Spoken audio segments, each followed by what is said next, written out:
But rehabilitation centre మరలా మార్చినట్టుగా పెట్టాలి. Rehabilitation centre proper గా ఉండాలి. తర్వాత వాళ్ళు నైట్ టైం ఉంటారు. ఎంత పెట్టారమ్మా? 2 పెట్టారు. మామూలు ఫీజు ఉంటారు కదా మేడం, కరెంట్ అది ఇబ్బంది వస్తుంది. 2 వేసి అవసరమైతే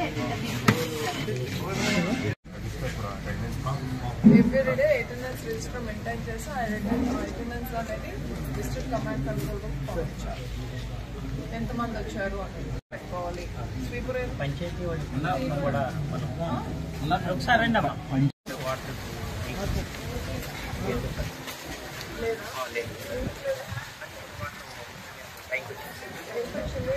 ట్రాక్టర్ మాత్రమే వెళ్తుందండి. ప్రస్తుతానికి ఎక్కడ ఆంజనేయపురం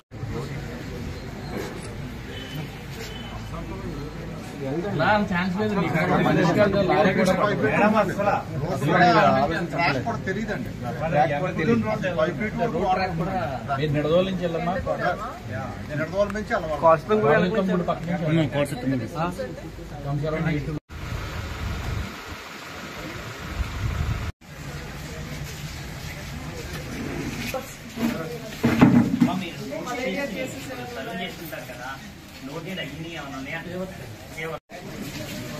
వల్ల మనకి మేజర్ గా ఈస్ట్ గోదావరి డిస్ట్రిక్ట్ లో 2 మండల్స్ ఎఫెక్ట్ అయ్యాయి. ఒకటి నర్లచెర్ల హైవే మండల్ అండ్ మనకి కొవ్వూరు నెక్స్ట్ నిడదవోలు.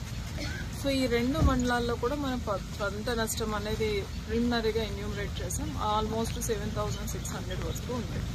ఇదంతా కూడా డ్యూ టు ఫ్లడ్స్, ఎర్ర కాలువ ఫ్లడ్స్ వల్లే, not due to heavy rains.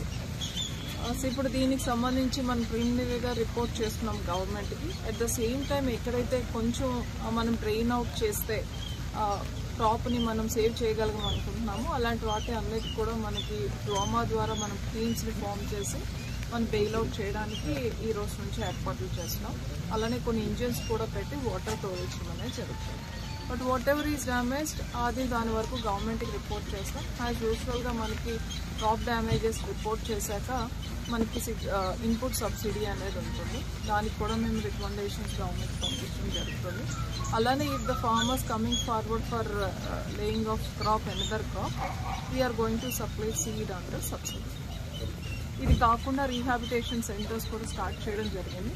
ఎవరికి ఇబ్బంది ఉన్న ఆ రిలీఫ్ క్యాంప్స్కి వచ్చేసి, అట్లనే లైవ్లీహుడ్కి ఇబ్బంది అయిన వాళ్ళైనా రిలీఫ్ క్యాంప్స్కి వచ్చేసి they can take shelter as well as వాళ్ళకి ఫుడ్ కూడా ప్రొవైడ్ చేయడం జరుగుతుంది. And affected areas across DMHO ద్వారా మనం మెడికల్ అండ్ హెల్త్ క్యాంప్స్ కూడా మనం పెట్టుకున్నాం. అలానే వాళ్ళకి కావాల్సిన బేసిక్ మెడిసిన్స్ అండ్ ఈ కంటిన్యూస్ రెయిన్స్ అండ్ ఫ్లడ్స్ వలన పబ్లిక్ ఏమైనా వ్యాధులు సోకితే దానికి కావాల్సిన మెజర్స్ కూడా Panchayati Raj and public health department ద్వారా తీసుకుంటాం.